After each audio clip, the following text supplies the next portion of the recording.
last year I had a really big flare-up that covered my whole body.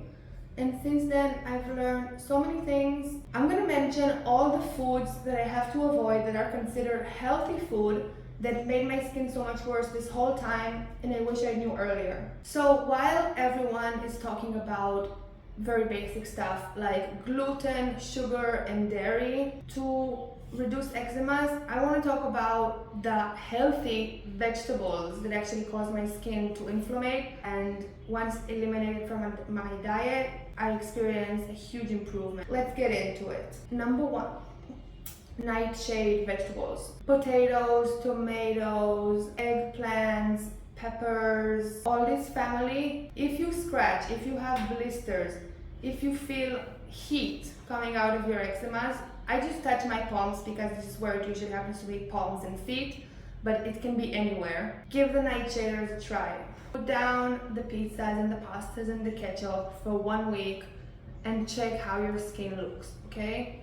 I discovered this so much later on in my journey, in a point that I wish I knew it. Okay, moving on to food group number 2.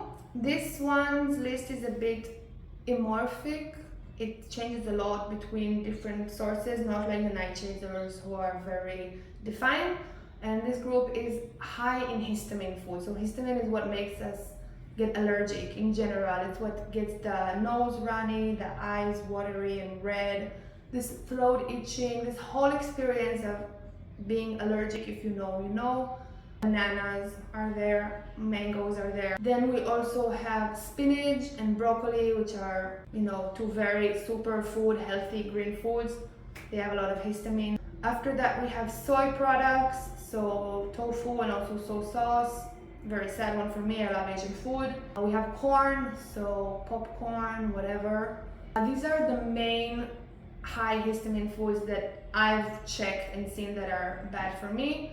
There are other ones you need to check, food journal, do your whole research. Number 3 is fatty, nutty foods. So sesame, nuts, even avocado, peanuts. For me, one of the worst things. Almonds are actually okay. Almonds are more alkaline, more light, so I wouldn't worry too much about those, but you never know, you have to check, right? Everyone's a bit different. I want to say something about creams and anything external you try to take and add on to the skin to heal it. In my experience, nothing external works if the internalism isn't changed.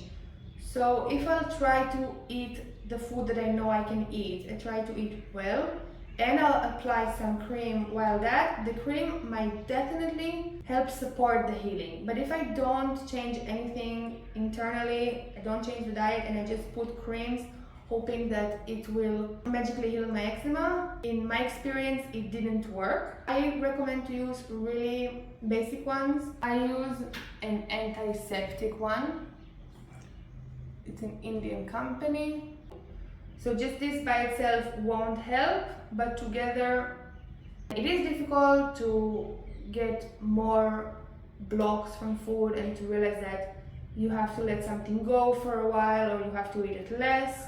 It is mentally difficult, but also for me it gives so much hope knowing that I have control, because before it would just be this most mysterious thing that just comes and goes. I wouldn't think about the food, I wouldn't make the connections, and I would feel so frustrated having zero say in this. So by unlocking this food knowledge, I've gained so much more control over this.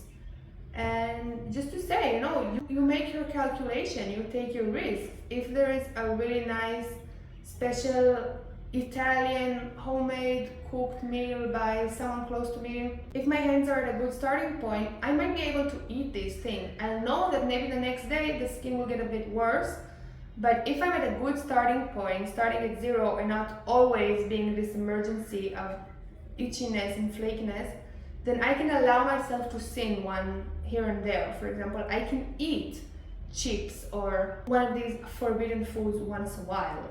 I just need to know that there is a price for it. And this is already such a big difference for me since I started this journey being completely clueless. So I'm really here just to encourage people to look at the unexpected places, look at the fruits and the vegetables, start with the nightshade family, move on to the histamine food, move on to the nuts, and really check what works for you. Nightshaders might have zero say on you. For me, it was a complete change point of my life. Inside the limitations, you can find the freedom. This is everything in life in general, but here in the food, I cannot recommend more to start and actually testing out what works for you.